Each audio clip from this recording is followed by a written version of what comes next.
The COVID vaccination rollout represents the largest experiment the world has ever run, with hundreds of millions of people getting inoculated.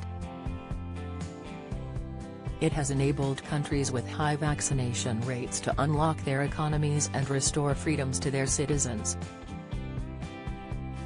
The benefits of getting vaccinated far outweigh any potential risks, but studies continue to monitor for any adverse reactions as efforts are scaled up across the globe.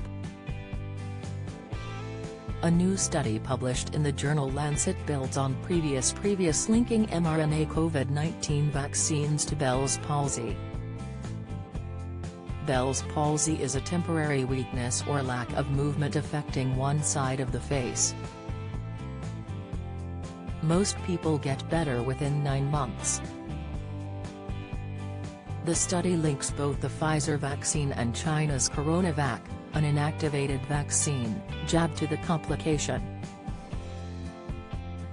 While current prescribing information for China's CoronaVac, an inactivated vaccine, jab, which is not being used in the UK, does this not list Bell's palsy as a rare adverse event? Based on the findings from the study, approval has been obtained to include information on the potential association.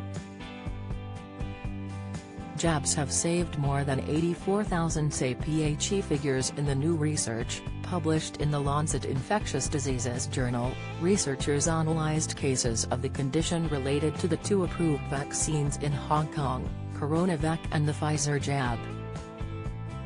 Bell's palsy cases were included in the analysis if they occurred within 42 days of a first or second vaccine dose, within the time frame of the study. Researchers also conducted a case control study using territory-wide electronic health records databases including 298 Bell's palsy cases and 1,181 matched controls. Between February 23 and May 4 this year, 28 clinically confirmed cases of Bell's palsy were identified among the 451,939 people who received at least a first dose of CoronaVac. High cholesterol, specific type of pain is a sign, tips Rob Mallard Health, Corey Starr's hidden health condition, inside diabetes type 2 symptoms, 4 sensations in the feet, advice. 16 cases were identified among the 537,205 individuals who received at least a first dose of the Pfizer vaccine. Experts analyzed data from 2010-20, and estimated the background risk of Bell's palsy in Hong Kong, around 27 cases per 100,000 people per year. Global estimates range from 15 to 30 cases. The nested case control study, whereby cases of a disease that occur in a defined cohort are identified, found that receiving CoronaVac was associated with 2.4 times increased risk of Bell's palsy, whereas the Pfizer jab was not associated with a significantly increased risk. The researchers concluded that for every 100,000 people vaccinated with CoronaVac, an additional 4.8 people may develop Bell's palsy. For the Pfizer/BioNTech jab, the increased risk was equivalent to an additional 2 cases per 100,000 people, which may be attributed to underpower in the current study.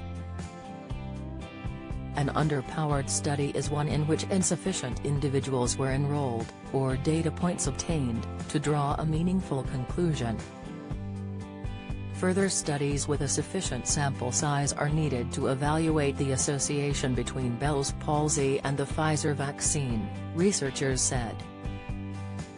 Lead author Professor Ian Chi Wong, from the University of Hong Kong, said, "Our study suggests a small increased risk of Bell's palsy associated with CoronaVac vaccination.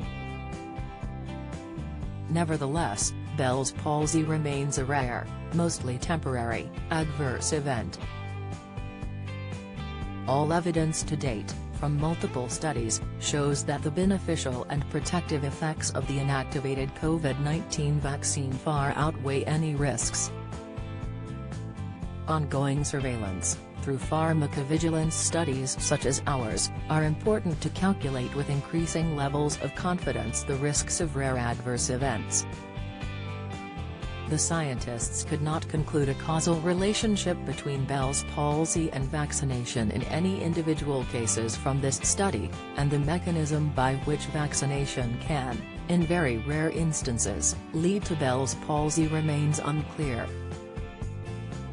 It is important to note that other studies have identified rare cases of Bell's palsy after other inactivated vaccines, such as for influenza. What's more, the study was limited to patients with a new diagnosis of Bell's palsy in Hong Kong, so further studies including patients with a history of Bell's palsy and patients in other regions should be done to confirm the findings. Further analyses are also needed to understand whether the risk varies by sex or age, the experts said. Related articles: Pfizer Covid vaccine, the side effect more common after second dose Covid vaccine warning, jabs could lead to color change in fingers. Pfizer vaccine side effects, what to expect after the second jab.